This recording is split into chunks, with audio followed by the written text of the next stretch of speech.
Hello दोस्तों, स्वागत है आपका आज के वीडियो में। आज हम आप लोगों को कराने जा रहे हैं 12th का हिस्ट्री का टॉप इंपॉर्टेंट ऑब्जेक्टिव क्वेश्चन, जो कि आप लोग को बिहार बोर्ड के एनुअल एग्जाम में तहलका मचा देने वाला है ऑब्जेक्टिव है। ठीक है, अगर आप इस ऑब्जेक्टिव को बहुत अच्छे से पढ़ लेते हैं, बहुत अच्छे से यहाँ जानकारी ले लेते हैं, तो इसमें से बहुत ज़्यादा क्वेश्चन आने की संभावना है।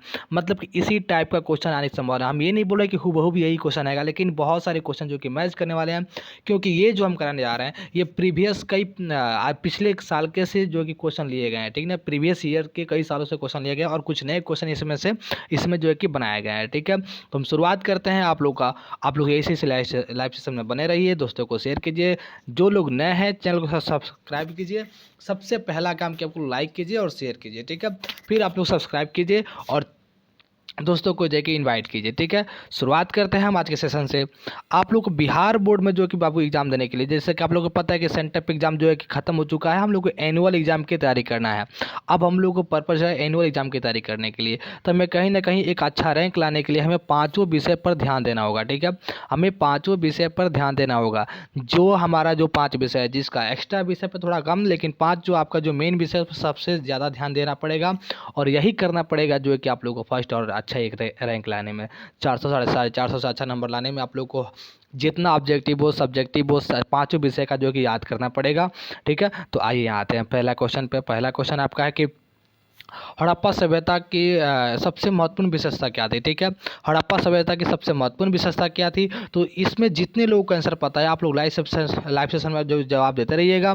इसका हो जाएगा option A will be answer. ठीक है, नगर योजना। हड़प्पा सभ्यता की सबसे महत्वपूर्ण विशेषता क्या थी, तो नगर योजना। ठीक है, सेकंड क्वेश्चन पे आते हैं बिना समय गवाए। सेकंड क्वेश्चन है कि हड़प्पा सभ्यता का शासन किसके हाथों में था, तो हड़प्पा सभ्यता का शासन वो व्यापारियों के हाथों में था। किसके? व्यापारियों के हाथों में था। Option B will be answer. क्या हो जाएगा? Option B will be answer. ठीक है, अगर हम क्वेश्चन नंबर 3 पे आते हैं कि हड़प्पा सभ्यता के पतन का मुख्य कारण क्या था। ठीक है ना, हड़प्पा सभ्यता के पतन का मुख्य कारण क्या था, तो बाह्य आक्रमण, भूकंप और बाढ़, उपरोक्त सभी। ठीक ना, यहाँ पे क्या हो जाएगा, यहाँ पे चारों आप लोग को फॉलो कर रहा है। ठीक है ना, क्या कर रहा है, चारों फॉलो कर रहा है, तो क्या हो जाएगा, उपरोक्त सभी हो जाएगा। ठीक है, क्या हो जाएगा आप लोग का, उपरोक्त सभी हो जाएगा, डी हो जाएगा। ठीक है, क्या हो जाएगा, डी हो जाएगा, क्योंकि हड़प्पा सभ्यता का पतन का आप लोगों को क्या कारण था, बाह्य आक्रमण भी था, पता था कि आर्यों ने आक्रमण किया है, फिर बाढ़, फिर भूकंप, ठीक ना, फिर उपरोक्त सभी। ठीक है, चलिए 4 नंबर क्वेश्चन पे ध्यान देते हैं कि हड़प्पा सभ्यता में सर्वप्रथम किस स्थल की खुदाई हुई थी। सबसे पहले किस स्थल की खुदाई हुई थी, हड़प्पा सभ्यता में सर्वप्रथम किस स्थल की खुदाई हुई थी, तो सबसे पहले हड़प्पा की खुदाई हुई थी और कब हुआ था, तो 1921 ईस्वी में दयाराम साहनी के द्वारा किया गया था। किसके? दयाराम साहनी के द्वारा किया गया था 1921 ईस्वी में। तो आप लोग को सब कुछ याद रखना है कि किसने किया था, कब किया था और किसके नेतृत्व में किया था, तो चार्ल्स मैसन के नेतृत्व में किया था। ठीक है, चार्ल्स मैसन के नेतृत्व में किया था। ठीक है, ठीक है, आते हैं। चलिए 5 नंबर क्वेश्चन है कि हड़प्पा सभ्यता में बंदर आया है, बंदरगाह मतलब कि गोदीवाड़ा का साक्ष्य कहाँ से मिला है। ठीक ना, बंदरगाह मतलब कि गोदीवाड़ा, बंदरगाह का मतलब होता है कि जहाँ से हमारे ट्रेड होते हैं। ठीक ना, जहाँ से हमारा ट्रेड होता है मतलब कि बिजनेस होता है, यहाँ से आयात निर्यात होता है। ठीक ना, इंपोर्ट एक्सपोर्ट होता है जहाँ से, उसी को हम लोग बोलते हैं क्या, बंदरगाह। ठीक है, तो चलिए, तो ये कहाँ का पाया गया, तो हमको पाया लोथल में पाया गया। ठीक है ना, गुजरात के लोथल में पाया गया। Option A will be answer. क्या हो जाएगा? Option A will be answer. ठीक है, चलिए हम 6 नंबर पे क्वेश्चन आते हैं कि मौर्य काल में टकसाल का प्रधान किसे कहा जाता है। ठीक ना, मौर्य काल में टकसाल का प्रधान किसे कौन था, तो मौर्य काल में टकसाल का प्रधान पन्याध्यक्ष था। कौन था? पन्याध्यक्ष। Option C will be answer. क्या हो जाएगा? Option C will be answer. ठीक है, चलिए बहुत अच्छा आप लोग का क्वेश्चन का आंसर। चलिए 7 नंबर क्वेश्चन पे ध्यान देते हैं। ठीक है, 7 नंबर क्वेश्चन है कि मौर्य वंश की राजधानी कहाँ थी। ठीक ना, मौर्य वंश की राजधानी कहाँ थी बाबू। ठीक ना, तो यहाँ आप लोग का हो जाएगा option B will be answer. Maurya वंश की राजधानी कहाँ थी? पाटलिपुत्रा। कहाँ थी? पाटलिपुत्रा। और पाटलिपुत्रा का अगर निर्माण की बात करें तो पाटलिपुत्र का निर्माण उदयन किया था। ठीक ना, उदयन किया था, और यह किया था जीपीएस मतलब कि गंगा, पुनपुन और सोन नदी के संगम पे। कहाँ पे? जीपीएस मतलब कि गंगा, पुनपुन और सोन नदी के जो है कि संगम पे किया था। ठीक है, चलिए अगला क्वेश्चन पे ध्यान देते हैं। 8 नंबर की मौर्य कालीन राज्य कलिंग कहाँ स्थित है। ठीक ना, जो कालीन जो राज था, मौर्य काल में जो एक राज था कलिंग। ठीक ना, जिस पर अशोक जो है कि आक्रमण किया था और उसको विजित भी किया था, तो वो कहाँ स्थित था, तो वो था उड़ीसा में। ठीक है, कहाँ पे? उड़ीसा में था। जैसे कि आप लोग को पता है कि उड़ीसा में भुवनेश्वर में एक कॉलेज यूनिवर्सिटी भी है, किट यूनिवर्सिटी। ठीक ना, कलिंग यूनिवर्सिटी तो क्या है? उड़ीसा में है। ठीक है, चलिए 9 नंबर क्वेश्चन में ध्यान देते हैं 9 नंबर क्वेश्चन पे कि मौर्य प्रशासन में सम्हारता कौन था, ठीक ना। सम्हारता कौन था मौर्य प्रशासन में, प्रशासन का मतलब कि जो शासन करने की जो विधि थी, ठीक ना, उसमें सम्हारता कौन था। तो नाम का हो जाएगा आपका बी विल्सन, राजकीय कर संग्रह अधिकारी, ठीक ना। राजकीय कर संग्रह अधिकारी, वह अधिकारी जो राजकीय कर जो कि संग्रह कर रहा था, ठीक ना, वह क्या था, सम्हारता कहलाता था। ठीक है, चलिए। मौर्य काल में ब्रह्मदेय क्या था। ब्रह्मदेय का मतलब कि जो है कि ब्राह्मणों को देने वाला दान में क्या था। मौर्य काल में जो कि ब्रह्मदेय का मतलब था कि ब्राह्मणों को देने वाला कौन था, ठीक ना। ब्राह्मणों को क्या दान में दिया जाता था। जैसे अभी हम लोग क्या देते हैं, अभी हम लोग रुपये, पैसे और धोती वगैरह, साड़ी वगैरह, लोटा वगैरह कुछ देते हैं, ठीक है, पीतल का। लेकिन उस समय क्या दिया जाता था, तो 10 का आपका हो जाएगा, 10 का हो जाएगा सी विल्सन, भूमि दान दिया जाता था, ठीक ना। क्या जाता था, भूमि। आज तो भूमि इतना महंगा हो गया कि खुद का है ही नहीं, तो ब्राह्मणों को क्या दान दिया जाए। ठीक है, चलिए 11 नंबर क्वेश्चन पे ध्यान देते हैं कि अशोक ने महेंद्र एवं संघमित्रा को धर्म प्रचार के लिए कहाँ भेजा था, ठीक ना। अशोक ने महेंद्र एवं संघमित्रा, तो पहले बता दिया बाबू आप लोगों को कि ये महेंद्र और संघमित्रा कौन थे। तो ये अशोक के पुत्र और पुत्री थे, ठीक ना। अशोक के पुत्र और पुत्री पुत्री थे, तो इनको कहाँ प्रचार के लिए भेजा था, धर्म प्रचार के लिए, तो श्रीलंका भेजा था। कहाँ पे, Sri Lanka. Option D will be answer. और किस धर्म के प्रचार के लिए भेजा था, तो बौद्ध धर्म के प्रचार के लिए भेजा, ठीक ना। किस धर्म के लिए, बौद्ध धर्म के प्रचार के लिए। ठीक है, चलिए 12 नंबर क्वेश्चन पे ध्यान देते हैं कि अशोक किस वंश का शासक था, ठीक ना। अशोक किस वंश का शासक था, तो अशोक बताते बाबू कि मौर्य वंश का शासक था। Option C will be answer. बहुत हल्का क्वेश्चन आएगा बाबू, बहुत हल्का क्वेश्चन आएगा। आप लोगों ने सेंटअप एग्जाम में देख लिया होगा कि कैसा क्वेश्चन आता है, लेकिन हाँ यही है कि थोड़ा क्वेश्चनों की संख्या इस बार थोड़ा ज़्यादा रहेगी, ठीक ना। इस बार क्वेश्चनों की ज़्यादा रहेगी। आप लोग को ऑब्जेक्टिव पे सबसे ज़्यादा, लेकिन आप लोग को अवलेखन शैली अपना सुधारना होगा, ठीक ना। बाबू हमने शुरुआत से आपको बोलते जा रहे हैं कि कई बच्चों का मोटो होता है कि हम सर यूपीएससी और बीपीएससी की तैयारी करते हैं, ठीक ना। तो उनके लिए लिखने की कला जो है कि बहुत होना चाहिए, ठीक ना। अभी से आपके पास समय है, 2-3 माह आप लिखना शुरू कीजिए, सारे सब्जेक्टिव उत्तर लिखना शुरू कीजिए, सब्जेक्टिव, ठीक है। चलिए यहाँ ध्यान देते हैं 13 नंबर क्वेश्चन कि अशोक किस बौद्ध भिक्षुक के प्रभाव से बौद्ध बना, ठीक ना। अशोक किस बौद्ध भिक्षुक के प्रभाव से जो कि बौद्ध बना था, तो अशोक बना था उपगुप्त से, ठीक ना। किसके, उपगुप्त से, ठीक ना। देखिए सबसे पहले तो आप लोग लिखने की कला देखिए, ठीक ना। लेखन कला अपना सुधारिए, ठीक है ना। लेखन कला आप लोग सुधारिएगा। लेखन कला से क्या होगा कि जितने अच्छी राइटिंग और जितने अच्छी सोच के साथ, पॉजिटिविटी के सोच के साथ अगर आप उत्तर देते हैं तो उतना ही अच्छा एग्जामिनर आपको नंबर देगा, ठीक ना। बिहार बोर्ड में अब सारे टीचर बुर्बक नहीं रह गए हैं कि हाँ फर्स्ट पेज सही रहेगा, लास्ट पेज सही रहेगा तो आपको नंबर दे देंगे। सारे कॉपी के सारे पेज चेक होते हैं मेरे दोस्तों, ठीक ना। सारे कॉपी के सारे पेज चेक होते हैं, लिखिए क्या है, क्या पूछा गया है, ठीक ना। तो आप लोग को जैसे आप लोगों को सबसे पहले जितना पेज है, जितना उसारा भरना पड़ेगा, ठीक ना। देखना पड़ेगा कि हाँ कितने उत्तर में हम दिए, ठीक ना। अब लघु उत्तरीय हो चाहे दीर्घ उत्तरीय, लघु उत्तरीय हो तो 60 शब्दों में उत्तर देना है, ज़्यादा जाए तो कोई दिक्कत नहीं है। दीर्घ उत्तरीय है तो 100 से 120 150 जाए कोई दिक्कत नहीं है, ठीक है। लेकिन कम नहीं रहना चाहिए, ठीक है।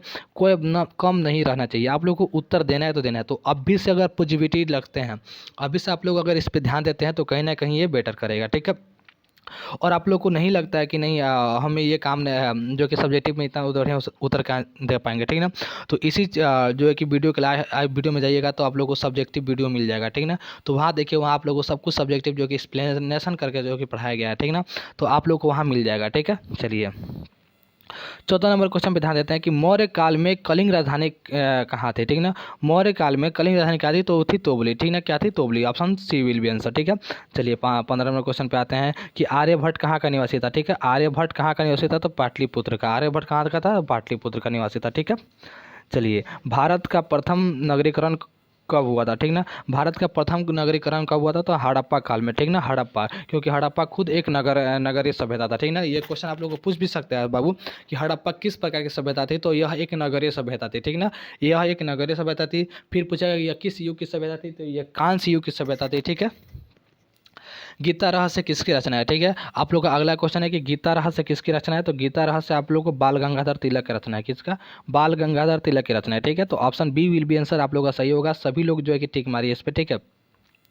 18 नंबर क्वेश्चन का देखते हैं कि गीता के महत्व पर किसने विचार व्यक्त किए हैं, ठीक है। गीता के महत्व पर किसने विचार व्यक्त किए हैं, तो 18 का आपका हो जाएगा, 18 का हो जाएगा डी विल बी आंसर, ठीक ना। गीता के जो कि महत्व पर सभी लोगों ने जो है कि यहाँ पे विचार व्यक्त किए हैं, ठीक ना। चाहे वो महात्मा गांधी हो, चाहे विवेकानंद जी हो, चाहे बाल गंगाधर तिलक हो, यहाँ तीनों ऑप्शन फॉलो कर रहा है। तो आपका क्या हो जाएगा, option D will be answer, उपरोक्त सभी हो जाएगा, ठीक है। चलिए जितने लोगों का option D will be answer आ रहा है सब सही है, ठीक है। आप लोग ऐसे ही लाइव सेशन में जो है कि दोस्तों को शेयर कीजिए, लाइक कीजिए, ठीक ना। चलिए 19 नंबर क्वेश्चन पे ध्यान देते हैं। 19 नंबर क्वेश्चन देखिएगा कि मनुस्मृति की रचना कौन थे, ठीक ना। तो मनुस्मृति की रचना ये तो सबको पता होना चाहिए, ठीक है। मनुस्मृति की रचना कौन थे, तो मनु थे, ठीक ना। Option D will be answer, option D will be answer, ठीक है। चलिए 20 नंबर क्वेश्चन में ध्यान देते हैं कि महाभारत की रचना किसने की थी। ये तो पक्का सबको पता होना चाहिए, महाभारत की रचना किसने की थी, तो महाभारत की रचना Ved Vyas, option C will be answer होगा इसका, ठीक है। Option C will be answer होगा। 21 नंबर प्रश्न पे ध्यान दीजिएगा कि प्राचीन भारत के महाकाव्य का नाम क्या है, ठीक ना। प्राचीन भारत के महाकाव्य का नाम क्या है, तो महाकाव्य क्या है, तो आप लोगों को पता है कि विश्व का सबसे बड़ा महाकाव्य क्या है। दो क्वेश्चन आप लोगों को यहाँ पूछेगा, ठीक है, कि विश्व का सबसे बड़ा महाकाव्य क्या है और प्राचीन भारत के महाकाव्य का क्या नाम है। तो प्राचीन भारत के महाकाव्य का नाम है रामायण और महाभारत, ठीक है। और विश्व का सबसे बड़ा महाकाव्य का नाम क्या है, महाभारत, ठीक है। तो क्या हो जाएगा, option A will be answer हो जाएगा, ठीक है ना। Option A will be answer. लेकिन अगर क्वेश्चन पलट दे, आप लोगों को पूछ दे कि विश्व का सबसे बड़ा महाकाव्य कौन सा है, तो क्या होगा, महाभारत होगा मतलब, ठीक है। चलिए 22 नंबर क्वेश्चन देखते हैं कि मनुस्मृति में कितने प्रकार के विवाह का उल्लेख किया गया है। यहाँ भी दो क्वेश्चन निकल के आएगा, ठीक है ना। मनुस्मृति में कितने प्रकार के विवाह का उल्लेख किया गया है, तो 8 प्रकार के विवाह का उल्लेख किया गया है। इसमें भी बाबू 2 प्रकार का क्वेश्चन आता है। पहले तो आप लोगों को पूछ दिया कि मनुस्मृति में कितने प्रकार का विवाह का उल्लेख किया गया है, तो 8 प्रकार का। फिर आप लोगों को क्वेश्चन दे देगा कि महाभारत में कितने प्रकार का विवाह का उल्लेख किया गया है, तो बाबू महाभारत में भी 8 प्रकार का ही विवाह का वर्णन किया गया है। कितने लड़की सोच में पड़ जाते हैं कि जब मनुस्मृति में 8 है तो महाभारत में 4 होगा, नहीं ऐसा नहीं है। महाभारत में भी 4 है और मनुस्मृति में भी 4 है, ठीक है। चलिए 23 नंबर क्वेश्चन में ध्यान देते हैं कि बुद्ध के सारनाथ में दिया गया प्रथम उपदेश क्या कहलाता है, ठीक ना। जो बौद्ध भगवान थे, जो बुद्ध भगवान थे, महात्मा बुद्ध, तो वो सबसे पहले जो अपना जो भाषण दिए थे सारनाथ में, तो क्या कहलाया, ठीक ना। तो कहलाता है धर्मचक्र परिवर्तन, ठीक ना। क्या कहलाता है, धर्मचक्र परिवर्तन कहलाता है, ठीक है। चलिए 24 नंबर क्वेश्चन में ध्यान देते हैं कि त्रिपिटक में कौन सा ग्रंथ आता है, ठीक ना। त्रिपिटक में कौन सा ग्रंथ आता है, तो बता दे बाबू लोगों को कि ये त्रिपिटक जो कि बौद्ध धर्म से संबंधित है। देखिए यहाँ आप लोगों को पता चल जाएगा, यहाँ से भी 2 क्वेश्चन आता है। एक तो ये कि त्रिपिटक में कौन सा ग्रंथ आता है, ठीक ना। और दूसरा है कि त्रिपिटक किस धर्म से संबंधित है। ये सबसे ज़्यादा आता है कि त्रिपिटक किस धर्म से संबंधित है। तो त्रिपिटक तो पहले बौद्ध धर्म से संबंधित है, ठीक है। इसमें सुत्त पिटक, विनय पिटक, अधीम पिटक, ये तीनों जो है कि आता है। त्रिपिटक 3 पिटक होते हैं, सुत्त पिटक, अधीम पिटक, विनय पिटक, ठीक ना। और ये जो कि बौद्ध धर्म से संबंधित है, तो क्या हो जाएगा, option D will be answer. क्या हो जाएगा, option D will be answer, ठीक है। चलिए 25 नंबर क्वेश्चन देते हैं कि इनमें कौन बुद्ध के प्रिय शिष्य थे, ठीक ना। कौन जो है कि बुद्ध के प्रिय शिष्य थे इनमें से, तो इसमें से बुद्ध के आनंद थे, ठीक ना। क्या हो जाएगा, 25 का डी हो जाएगा, ठीक है। 25 का डी विल बी आंसर, ठीक है। 26 नंबर क्वेश्चन, किसके शासनकाल में बौद्ध धर्म का विभाजन हीनयान और महायान में हुआ था, तो शायद कनिष्क के हुआ होगा, ठीक ना। किसके शासनकाल में बौद्ध धर्म का विभाजन हीनयान और महायान में हो गया था, तो 26 का हो जाएगा B will be answer, Kanishka का, ठीक ना। कनिष्क का। देखिए यहाँ से क्वेश्चन एक और आएगा, ठीक ना। बौद्ध धर्म का जो विभाजन हुआ था वो 3 भाग में हुआ था, हीनयान, महायान और वर्जयान, ठीक ना। तो सबसे पहले आप लोग को बता दें कि हीनयान और महायान जो है कि कनिष्क शासनकाल में हुआ था। लेकिन एक क्वेश्चन आता है कि बौद्ध धर्म के पतन का प्रमुख कारण क्या था, तो बौद्ध धर्म के पतन का प्रमुख कारण वो वर्जयान था, जो कि 8वीं सदी में हुआ था। बिहार और बंगाल में इसका निर्माण हुआ था। इसमें क्या होता है कि स्त्रियों को और वाइन मतलब शराब को जो कि अलाउ लोग करते था, मदिरा भी पीता था लोग, और बौद्ध धर्म में जो है कि स्त्रियाँ भी बौद्ध संत बनने लगी थी, ठीक ना। जिसके कारण इसका पतन हो गया। तो बौद्ध धर्म के पतन का मुख्य कारण क्या था, यही था हीनयान वर्जयान था, ठीक है। चलिए 27 नंबर क्वेश्चन ध्यान देते हैं कि बुद्ध के गृह त्याग की घटना क्या कहलाती है, ठीक ना। क्या कहलाता है, बुद्ध के जो कि गृह त्याग दिए थे वो घटना क्या कहलाती है, ठीक ना। तो 27 का हो जाएगा डी, वहाँ भी निष्क्रम कहलाती है, ठीक ना। देखिए जैसा हमने बताया कि बौद्ध भगवान देखिए जब घर छोड़ के 29 वर्ष की अवस्था में जब घर छोड़े, तो उस घटना को महाभिनिष्क्रम कहा गया। और जब वो साधु संत बन के बहुत अच्छे भगवान बन के जो है कि पहली भाषण जो है कि सारनाथ में दिए थे, तो धर्मचक्र परिवर्तन कहलाया था। और जब उनकी मृत्यु हो गई तो वो कहलाया था महापरिनिर्वाण, क्या, महापरिनिर्वाण, ठीक है।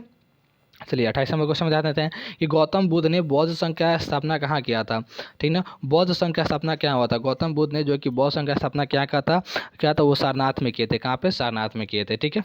चलिए आईन ए अकबरी के अनुसार भूमि को कितने भागों में बांटा गया, तो आईन ए अकबरी अनुसारी कर रहे हैं, ठीक ना। आईन ए अकबरी के अनुसार और भूमि को 4 भागों में बांटा गया है, ठीक ना। 4 भागों में बांटा गया, पोलज भूमि, छछर भूमि, प्रतिभूमि और एक और भूमि है उपजाऊ भूमि, ऐसे करके, ठीक ना। 4 भूमि के रूप में बांटा गया है, ठीक है। चलिए 30 नंबर क्वेश्चन पे ध्यान देते हैं कि अकबरनामा की रचना किसने की थी, तो अबुल फजल कहीं है, option D will be answer, ठीक है। चलिए बाबरनामा या तुजू के बाबरी की रचना कौन है, तो बाबरनामा तुजू के बाबरी के नाम बाबर खुद है, ठीक ना। Option A will be answer, ठीक। क्या हो जाएगा, option A will be answer. Qutub Minar का निर्माण किसके स्मृति में किया गया था? तो कुतुब बख्तियार काकी के निर्माण में किया गया था, ठीक ना। 32 का बी विल आंसर क्या हो जाएगा? 32 का बी विल आंसर, ठीक है। आते हैं ठीक है। तो देखिएगा ये किसके अनुसार किया गया था, किसके स्मृति में? तो कुतुबुद्दीन बख्तियार काकी, ठीक ना, कुतुबुद्दीन बख्तियार काकी के याद में किया गया था, ठीक है। देखिएगा मनसबदारी प्रथा शुरुआत किसने की थी? मनसबदारी प्रथा शुरुआत किसने की थी? 33 नंबर क्वेश्चन बहुत ध्यान से देखिएगा। तो मनसबदारी प्रथा अबू अकबर ने किया था। कौन किया था? अकबर ने किया था, ठीक ना, अकबर ने किया था। भूमि सुधार संबंधित जब्ती प्रथा किसकी देन थी? तो टोडरमल की देन थी। किसकी? टोडरमल की देन थी, ठीक ना, टोडरमल की। ये क्या था? तो ये वित्त मंत्री था और अकबर के 9 रत्नों में से एक रत्न था, ठीक है। 35 नंबर क्वेश्चन देखिएगा कि अकबर का मकबरा कहाँ स्थित है, ठीक ना। अकबर का मकबरा कहाँ स्थित है? तो हमको लगता है कि सिकंदराबाद में, ठीक ना। कहाँ? सिकंदरा में, ठीक ना। Option D will be answer, ठीक है। चलिए 36 का अकबर का जन्म कहाँ हुआ था? तो अकबर का जन्म अमरकोटा में हुआ था। कहाँ पे? अमरकोटा में हुआ था। 36 का आपका हो जाएगा डी विल बी आंसर, ठीक है। 36 नंबर क्वेश्चन देखिए किस मुगल शासक ने सती प्रथा पर प्रतिबंध लगाया था, ठीक ना। किस मुगल शासक ने सती प्रथा पर जो कि प्रतिबंध लगा दिया था? तो 37 का हो जाएगा ए विल बी आंसर। अकबर ने जो किया कि सती प्रथा पर प्रतिबंध लगा दिया था, ठीक है। फतेहपुर सीकरी की राजधानी किसने बनाया था, ठीक ना। फतेहपुर सीकरी की राजधानी किसने बनाया था? तो फतेहपुर सीकरी अकबर बनाया था, ठीक ना। 38 का क्या हो जाएगा? 38 का बी विल बी आंसर, ठीक है। चलिए 49 नंबर क्वेश्चन किस मुगल दरबार ने झरोखा दर्शन की प्रथा शुरुआत की थी, ठीक ना। किस मुगल दरबार ने जो है कि बादशाह ने, ठीक ना, झरोखा दर्शन तो अकबर कराया था, ठीक ना। कौन? अकबर कराया था, ठीक है। 40 किस मुगल बादशाह ने संगीत पर प्रतिबंध लगाया था, ठीक ना। 40 का क्या हो जाएगा? 40 का डी हो जाएगा, औरंगजेब उत्तर हो जाएगा, ठीक है। औरंगजेब क्या हो जाएगा? औरंगजेब। चलिए हम्पी नगर किस साम्राज्य से संबंधित है, ठीक ना। तो हम्पी नगर आप लोग को बता दें कि विजयनगर साम्राज्य से संबंधित है, ठीक ना। हम्पी नगर विजयनगर साम्राज्य से संबंधित है। ये बाबू हम पढ़ाए हुए हैं आप लोग को अपने यूट्यूब चैनल पे, आप लोग जाके देख लीजिएगा, ठीक ना। सब्जेक्टिव वीडियो का चैनल नीचे दिया है, इस चैनल के सबसे लास्ट में आप लोग को मिल जाएगा बिहार बोर्ड सब्जेक्टिव चैनल, ठीक ना। वहाँ आप लोग को विजयनगर साम्राज्य जो कि बहुत अच्छा हम एक्सप्लेनेशन किया है इसका, ठीक है। 22 नंबर को देखिएगा कि विजयनगर यात्रा पर आने वाला पहला विदेशी यात्री कौन था? तो निकोलो कॉन्टिन था, ठीक ना। कौन? निकोलो कॉन्टिन था।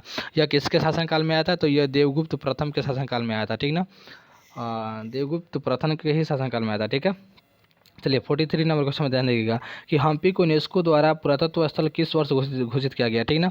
हम्पी को यूनेस्को द्वारा विश्व पुरातत्व स्थल किस वर्ष घोषित किया गया? तो 43 का हो जाएगा आपका 43 का आपका हो जाएगा डी विल बी आंसर 1986 में। कब? 1986 में हो जाएगा, ठीक है। बहमनी साम्राज्य की राजधानी कहाँ थी, ठीक ना। तो बहमनी साम्राज्य की राजधानी 44 का हो जाएगा आपका, ठीक है। ध्यान दीजिएगा इधर चॉइस को हो जाएगा बीदर, ठीक ना। क्या था? बीदर, ठीक ना। बीदर हो जाएगा, ठीक ना। और इस बहमनी साम्राज्य का स्थापना कब हुआ था? तो 1347 में हुआ था, ठीक ना। और विजयनगर का 1336 में, याद रखिएगा। सब कोई विजयनगर का याद रखता है, बहमनी का याद कोई नहीं रखता है। बहमनी का हुआ था 1347 और विजयनगर का हुआ था 1336। तालीकोट या राक्षस तंगड़ी का युद्ध कब हुआ था, ठीक ना। 65 है, 1565 में हुआ था, ठीक ना। Option B will be answer. Talikota या राक्षस तंगड़ी का युद्ध कब हुआ था? तो 1565 में हुआ था, 23 जनवरी 1565 में। इसमें क्या होता है कि बहमनी साम्राज्य वाले ने विजयनगर को एक दिन में पूरा ध्वस्त कर दिया था। जो विजयनगर का साम्राज्य एक दिन बहुत अच्छा से हंस खेल कूद रहा था, अगले दिन उसको ऐसा बहमनी साम्राज्य वाला सब पीट दिया कि वो हड़प्पा सभ्यता हो गया, ठीक है। विजयनगर साम्राज्य था, बहुत अच्छा से खेल कूद रहा था, बहुत अच्छा से ये लोग समृद्धि था, बहुत अच्छा इसमें जो कि उपजाऊ था, बहुत अच्छे लोग चल रहे थे एक दिन पहले। और एक दिन बाद इसमें क्या हो कि बहमनी साम्राज्य वाला कूदा सब, इसको इतना लूटा, इतना लूटपाट किया, इतना इसको अथी किया कि एक दिन में ये बाबू हड़प्पा सभ्यता बन गया, हड़प्पा सभ्यता बन गया, एकदम खंडहर हो गया ये, ठीक है। चलिए सूफी संतों के केंद्र को क्या कहा जाता है, ठीक ना। 46 नंबर क्वेश्चन सूफी संतों के केंद्र को क्या कहा जाता है? तो सूफी संतों के केंद्र को खानका कहते हैं, क्या? खानका कहते हैं, सी विल बी आंसर, ठीक है। सूफी परंपरा में गुरु को क्या कहता है? तो गुरु को हमको लगता है पीर कहते हैं। 47 का क्या हो जाएगा? पीर, ठीक ना। गुरु को क्या कहेंगे? गुरु को पीर कहेंगे और चेला को मुरीद कहेंगे, ठीक ना। चेला को क्या कहेंगे? मुरीद कहेंगे और गुरु को पीर कहेंगे, ठीक है। सूफी परंपरा में शिष्य को क्या कहते हैं? शिष्य को मुरीद कहते हैं, ठीक है। 49 नंबर क्वेश्चन पे ध्यान दीजिएगा कि भारत में चिश्ती सिलसिला के संस्थापक कौन थे, ठीक ना। 49 नंबर क्वेश्चन पे ध्यान दीजिएगा कि भारत में चिश्ती सिलसिला के संस्थापक कौन थे? तो ख्वाजा मोइनुद्दीन चिश्ती, ठीक ना। कौन? ख्वाजा मोइनुद्दीन चिश्ती। और सबसे इस वीडियो के सेशन का सबसे लास्ट क्वेश्चन देखिएगा आप लोग कि किस सिख गुरु का जन्म पटना में हुआ था? 50वां क्वेश्चन है। ये पार्ट 1 है, पार्ट 2 कल लेके आएंगे। ज़्यादा लंबा वीडियो नहीं, आप लोग भी तैयारी करते रहिए। सब्जेक्टिव सबसे ज़्यादा तैयारी कीजिए, वीडियो के लास्ट में जाइए, वहाँ आप लोग को चैनल मिल जाएगा सब बिहार बोर्ड सब्जेक्टिव वीडियो, उसका आप पूरा मतलब कि देखिए बहुत अच्छा है, पूरा हम एक्सप्रेशन किए हैं पूरा। इसमें भी वीडियो हम डाले हैं, वीडियो देखिए वहाँ से। किस सिख गुरु का जन्म जो कि पटना में हुआ था, तो गुरु गोविंद सिंह का, ठीक ना, Guru Gobind. Option C will be answer, 50 का क्या हो जाएगा, 50 का सी विल बी आंसर। तो आई होप ये वीडियो आप लोग को बहुत अच्छा लगा होगा, ठीक है। तो चलिए अब आज का सेशन यही खत्म करते हैं। आप लोग सबसे पहले सब्जेक्टिव वीडियो देख लीजिएगा, सब्जेक्टिव वीडियो इस वीडियो में डाले हुए हैं, ठीक ना। तो थैंक यू सो मच।